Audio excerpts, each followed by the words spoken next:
శ్రీమాత్రే నమః.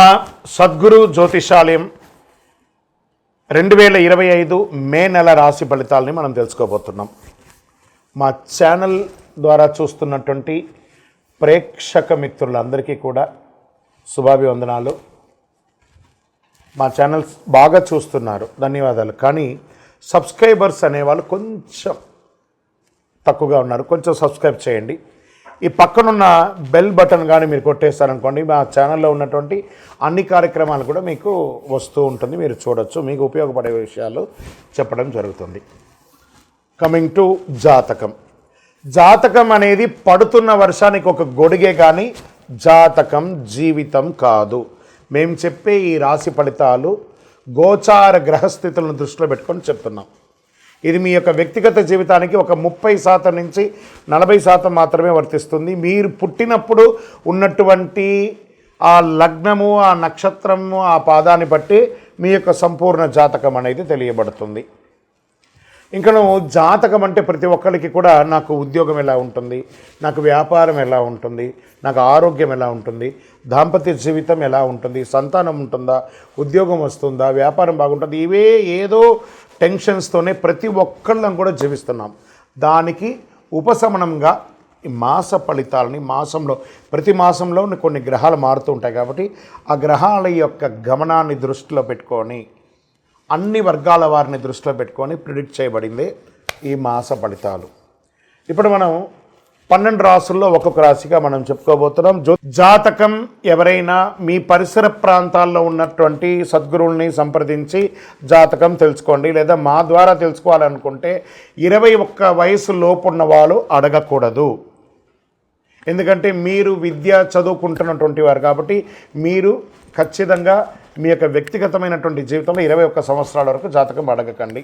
60 సంవత్సరాలు దాటిన వారు మీరు అన్నీ అనుభవించుంటారు, మంచి చెడు అన్నీ చూసుంటారు కాబట్టి మీకు జాతకంతో పని లేదు. అడగడానికి కూడా ఇల్లీగల్ అఫైర్స్కి సంబంధించింది ఏది అడగకూడదు. నాకు అప్పులు బాగా ఉన్నాయి, జాతకం చెప్పనంటే ఎవరు చెప్పరండి. మీ అప్పులు తీసుకున్న చోట ఖచ్చితంగా కష్టపడి ఇవ్వండి, అదొకటే జాతకానికి ఉన్నది.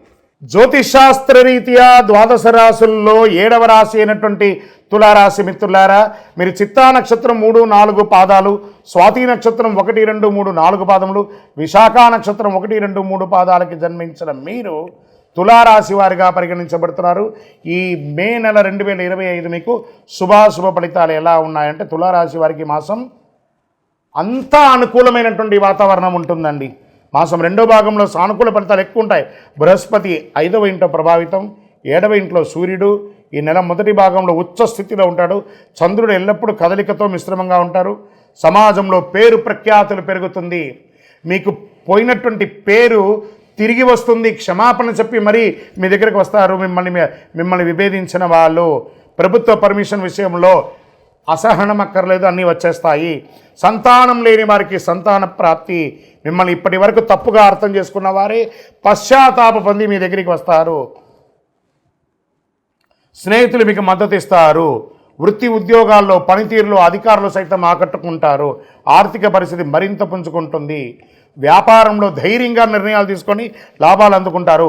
అనేక విధాలైనటువంటి ఆర్థిక ప్రయోజనాలు తులారాశి వారి నెల పొందబోతున్నారు. అద్భుతమైనటువంటి ప్రయోజనం. తోటి వ్యాపారులకు కలిగే పోటీ తగ్గుతాయి. నూతన వాహన కొనుగోలు ఉంటుంది. శత్రువులు కూడా మిత్రులుగా మారే ఒక శుభ నెల అని చెప్పచ్చు. సంతాన విషయంలో సంతృప్తికరంగా ఉంటుంది. పోటీ పరీక్షలు హాజరయ్యే విద్యార్థులు, ఉన్నత విద్యలు అభ్యసించే విద్యార్థులు మంచి ప్రతిభను కనబరిచే అవకాశాలు ఉన్నాయి. రీసెర్చ్ చేసే విద్యార్థులు కూడా అనుకూల ఫలితాలు పొందొచ్చు. కుటుంబ వాతావరణం చాలా బాగుంటుందని కూడా చెప్పచ్చు. కొన్ని వ్యవహారాలు మీరు తీసుకునే నిర్ణయాలు ప్రతి ఒక్కరు కూడా మిమ్మల్ని ప్రశంసించే అవకాశాలు బాగా కనబడుతున్నాయి. మాస చివరన ఇతరుల వ్యవహారాల్లో జోక్యం చేసుకోకుండా ఉండడం మంచిది. అనుకోని ఆర్థిక లాభాలు వస్తాయి. నెల ప్రారంభంలో సోదరులతో అనుకూలంగా ఉంటుంది. ఉద్యోగం చేసే మహిళలు, ఎంటర్ప్రెనర్గా ఉన్నటువంటి మహిళలకి మంచి పేరు ప్రఖ్యాతులు వస్తుంది. స్వయం ఉపాధిలో పాల్గొనే మహిళలు కానీ పురుషులు కానీ స్మాల్ స్కేల్ ఇండస్ట్రీస్ చాలా బాగుంటుంది, పురోగతి సాధిస్తారు. దీనికోసం ఇండస్ట్రియల్ టూర్ కూడా చేస్తారు. దీనికోసం ఇన్వెస్ట్మెంట్స్ కూడా వస్తాయి, లాభాలు కూడా ఉంటాయి. చిన్నపాటి ఆరోగ్య సమస్యలే తప్ప వేరే ఏ విధమైనటువంటి ఆరోగ్య సమస్య లేదు. రాజకీయ నాయకుడికి ఇది యోగకాలం. షేర్ మార్కెట్ బ్రహ్మాండంగా ఉంది. వ్యవసాయదారులకి మిట్ట పంటలు చాలా కలిసి వస్తుందని చెప్పచ్చు. మీడియా రంగం వారికి బాగుంది, ఐటీ రంగం వారికి బాగుంది, వివాహం కాని వారికి వివాహం అవుతుంది, నూతన ఉద్యోగం కలిసి వస్తుంది. ఎన్ని రకాలైనటువంటి అనుకూలం తులారాశికి. మే నెలంతా కూడా కృతజ్ఞత చెప్పండి. కొన్ని రోజులుగా ఇబ్బంది పడుతున్నారు కదా, ఆ గ్రహాలన్నిటికీ కూడా కృతజ్ఞత చెప్పండి. లక్కీ డేస్ మే 1, 4, 8, 11. అదృష్ట సంఖ్యలు 2, 6. చంద్రాష్టమం 26/5/2025 1:40 మధ్యాహ్నం నుండి 28/5/2025 1:36 మధ్యాహ్నం వరకు చంద్రాష్టమం ఉంటుంది. కాబట్టి ఈ 2.5 రోజులు జాగ్రత్తగా ఉండి, వాహనం నడిపేటప్పుడు జాగ్రత్త, సంతకం పెట్టేటప్పుడు జాగ్రత్త, ఇతరులతో మాట్లాడేటప్పుడు జాగ్రత్త. మరి పరిహారం ఏమంటే ఆరోగ్యానికి సంబంధించి చక్కగా సూర్య భగవానునికి ఎర్రని మందారం పువ్వుతో ప్రార్థన చేయండి. కులదైవ ప్రార్థన, మీ ఇంటి ఇష్టవేళపు ప్రార్థన చేయండి. మీ యొక్క ఇంటి దేవుడి దగ్గర వెళ్ళి మీ వయస్సు ఎంత ఉందో అన్ని సంఖ్యతో మట్టి ప్రమిదలో ఒత్తులేసి నువ్వుల నూనెతో దీపం వెలిగించండి. ఇంకనూ అతి శక్తివంతమైనటువంటి కరుంగాలి మాల ధరించండి. ఈ కరుంగాలి మాల ఎంత శక్తివంతమంటే మీరు కోరుకున్నదలా నెరవేరుస్తుంది. వ్యాపారం బాగుంటుంది, ఉద్యోగం బాగుంటుంది, ఏ విధమైనటువంటి నెగిటివ్ వైబ్స్ ఉన్నా కూడా తొలగుతుంది. ఐశ్వర్యవంతులుగా ఉంటారు, ఆరోగ్యంగా ఉంటారు. ఇంకనూ మీ యొక్క వ్యక్తిగత జాతకం తెలుసుకోవాలనుకుంటే కింద ఉన్న నంబర్కి మీ యొక్క name, date of birth, time of birth, place of birth WhatsApp చేయండి, కాల్ చేయకండి. మా అడ్మిన్సే మీకు రిప్లై ఇస్తారు. అక్షయ తృతీయ అందరికీ ఉన్నటువంటిది. అక్షయ తృతీయ శుభ సమయం, పూజ ఇవన్నీ కూడా తెలుసుకుంటాం. పంచాంగం ప్రకారం ప్రతి ఏడాది వైశాఖ మాసంలో శుక్లపక్షంలో తదియ తిథి నాడు అక్షయ తృతీయ పండుగ జరుపుకుంటాం. హిందూ మత విశ్వాసాల ప్రకారం అక్షయ తృతీయ ఎంతో ప్రాముఖ్యత ఉంది.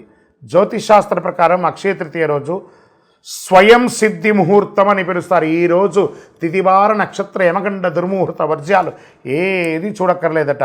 ఎంతటి శుభ కార్యక్రమాలైనా చేయొచ్చట. భూమి పూజ చేయవచ్చు, గృహప్రవేశం చేయొచ్చు, వివాహం చేయొచ్చు, తలనీలాలు ఇవ్వవచ్చు, అన్నీ చేసుకోవచ్చు. కొత్త వస్తువులు కొనడం చేయొచ్చు. వాటిలో ప్రధానంగా ఉప్పు కల్లుప్పు గురించి చెప్పారు. దొడ్డుప్పు ఉంటుంది చూస్తారా, రాళ్ల ఉప్పు.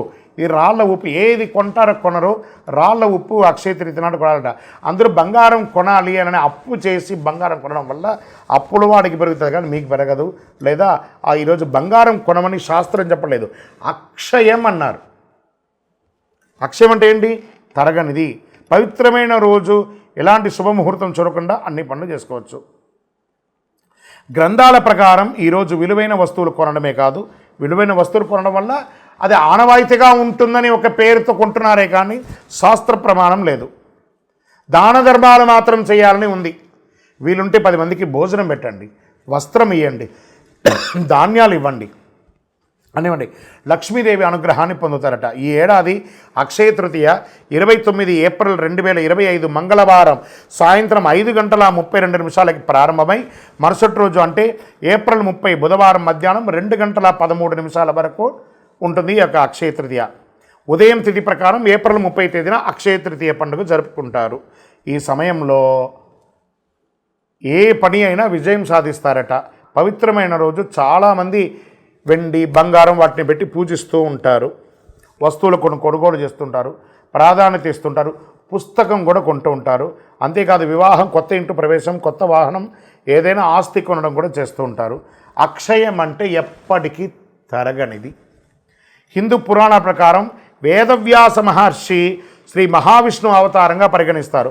వ్యాసుడు అక్షయ తృతీయ రోజునే మహాభారతాన్ని రచించారని చెప్పబడుతుంది. అంతేకాదు పవిత్రమైన రోజే గంగమ్మ తల్లి దివి నుంచి భూమికి దిగి వచ్చిన భగీరథం అయినటువంటి రోజు. పరశురామ జయంతి కూడా అక్షయ తృతీయ రోజే జరిగింది. మత్స్య పురాణం 65వ అధ్యాయం ప్రకారం ఈశ్వరుడు పార్వతీదేవికి సర్వకామప్రదమైనటువంటి అక్షయ తృతీయ వ్రతం గురించి చెప్పారు. శ్రీ నారద పురాణం కూడా ఈనాడు చెయ్యి దాన ధర్మాలు అత్యధిక ఫలితాన్ని ఇస్తానని చెప్పబడుతుంది. కుబేరుడు అక్షయ తృతీయ రోజు లక్ష్మీదేవిని పూజించడం వల్ల ధనవంతుడయ్యాడట. మహాభారతంలో శ్రీకృష్ణుడు ద్రౌపదికి వస్త్రాభరణం అప్పుడు చీరను ప్రసాదించింది కూడా ఇదే రోజు. ఇంత అద్భుతమైనటువంటి రోజు ఖరీదైన వస్తువులు, బంగారు ఆభరణాలు, తమ సంపద, శ్రేయస్సు అన్నీ కూడాను భగవంతుని ముందర పెట్టి పూజ చేస్తారు. అక్షయ తృతీయ వంటి పవిత్రమైన రోజు లక్ష్మీదేవిని పూజించడం ఎలా అంటే, ఒక మంచి రాగి చెంబు తీసుకోండి, కల్లుప్పు ఉంటుంది కదా, తమలపాకు వేసి ఆ కల్లుప్పు తమలపాకు మీద వేయండి. రాగి చెంబు దాంట్లో పెట్టండి. మీ ఇంట్లో ఉన్నటువంటి కాయిన్స్ ఉంటాయి కదా, రూపాయి కాయినో, 5 రూపాయల కాయినో, 10 రూపాయల కాయినో, లేదా మీ బంగారు ఆభరణము, అవన్నీ కూడా దాంట్లో పెట్టండి. పూజించండి. యక్షాయ కుబేరాయ వై శ్రవణాయ ధనధాన్యాధిపతయే ధనధాన్య సమృద్ధిం దేహి దేహి తాపయ స్వాహ అని మంత్రంతో జపం చేయండి. శాస్త్రాల ప్రకారం ఈరోజు కృష్ణుడు యుధిష్ఠిడికి అక్షయ పాత్ర ఇచ్చిన రోజు కూడా ఇదే రోజు. ఇందులో ఉండే ఆహారం ఎప్పటికీ మరవదు. కాబట్టి బియ్యాన్ని కూడా దేవుడి ముందర పెట్టండి. అందుకే ఈ పవిత్రమైన రోజు దానం చేయడం వల్ల శాశ్వత పుణ్యం లభిస్తుందని పండితులు చెప్తారు. అక్షయ తృతీయ రోజు ఒకవైపు కొబ్బరికాయ, దక్షిణావృత శంఖం అంటారు చూసారా, చెవిలో పెట్టుకుంటే ఓంకార నాదం వస్తుంది చూసారా, దక్షిణావృత శంఖం, శివలింగం, కళ్ళుప్పు, దొడ్డుప్పు అంటారు చూసారా, ఖచ్చితంగా ఆ రోజు 1 కిలోంబావు కొనండి. కళ్ళుప్పు కొనండి. కొన్ని చోట్ల దొరకదు, వెతకండి, తీసుకొచ్చి కొనండి. ఆ రోజు ఇంటికి తీసుకురావడాన్ని గట్టిగా చెయ్యండి. దాని పూజ ఎలా చేయొచ్చు? అక్షయ తృతీయ రోజు తెల్లవారుజామున అంటే సూర్యోదయానికి ముందు లేచి గడప కడిగి పసుపు ఆరం రాసి స్నానాధికాలు చేసి ఉతికిన బట్టలు ధరించి పసుపు రంగు వస్త్రాలు ధరించండి. మంచి ఫలితాలు పొందారు. పూజ చేసే చోట ఒక వస్త్రం ఏర్పాటు చేయండి. అనంతరం విష్ణు విగ్రహాన్ని, లక్ష్మీదేవి విగ్రహాన్ని ప్రార్థన చేయండి. నీటితో శుద్ధి చేయండి. పూజ చేసే సమయంలో తులసి ఆకులు, బిల్వ ఆకులు పెట్టి పూజించండి. పండ్లు, పువ్వులు వగరాలు పెట్టండి. మంచి ఆహారం అనండి. తీపి పంటలంతా పేదవాళ్ళకి, ఆఖరికి మీ ఇంట్లో పని చేసే వాళ్ళు ఉంటారు కదా, వాళ్ళకి ఇవ్వండి. స్ట్రేంజర్స్, రోడ్డు మీద, ఈ హాస్పిటల్స్ బయట అటెండెన్స్ లోపల ఉన్నటువంటి వ్యాధితో ఉన్నవాళ్ళు బయట చాయ్ కాఫీ తాగడానికి కూడా లేకుండా వాళ్ళ బంధుమిత్రులు రోడ్డు మీద ఉంటారు చూసారా, వాళ్ళకి పోయి ఆహారాన్ని ఇవ్వండి. ఆనందపడతారు. ఆ లోపల ఉన్న వైద్యం చేసుకునే వాళ్ళు కూడా ఆరోగ్యం అవుతారు. ఇదే అక్షయ తృతీయ రోజు చేయవలసిన పనులు. దాన ధర్మాదులు ఎక్కువ చేయండి. పూజ ముగిసిన అనంతరం మహావిష్ణు స్వరూపంగా, లక్ష్మీదేవి స్వరూపంగా కొంతమందిని ప్రార్థన చేసి వాళ్ళకి దానం ఇవ్వండి. అక్షయం మీరు ఎంత దానం చేస్తారో, ఎందుకు మనం పూజ చేసిన తర్వాత కృష్ణార్పణం అంటారు. ఖర్చు మీదే, డబ్బు మీదే. కృష్ణుడికి ఎంత ఎందుకు అర్పణం ఇస్తున్నారు? కృష్ణార్పణం అనగానే అది తిరిగి మీ దగ్గరికి వస్తుంది. అందుకే అక్షయం అని అన్నారు. ఉప్పు అక్షయ తృతీయ రోజు ఎందుకు కొనాలో, అక్షయ తృతీయ రోజు ఉప్పు కొని దానం చేయడం వల్ల జీవితంలో అన్ని కష్టాలు తొలగుతాయి. దరిద్రం తీరుతుంది. నవగ్రహ దోషం తొలగుతుంది. అలాగే అన్ని సమస్యల నుంచి ఉపశమనం పొందుతారు. భార్యాభర్తల మధ్య సఖ్యత లోపం అది తొలగుతుంది. అక్షయ తృతీయ రోజు ఉప్పు దానం చేయడం వల్ల పూర్వీకుల ఆశీస్సులు పొందుతారు. అక్షయ తృతీయ రోజు ఉప్పు కొనడం వల్ల సాధారణ రాతి కాండ బాగా తెల్లగా ఉన్నటువంటిది అక్షయ తృతీయ రోజు రాతి ఉప్పు కొనడం వల్ల లక్ష్మీదేవి ప్రసన్నమవుతుంది.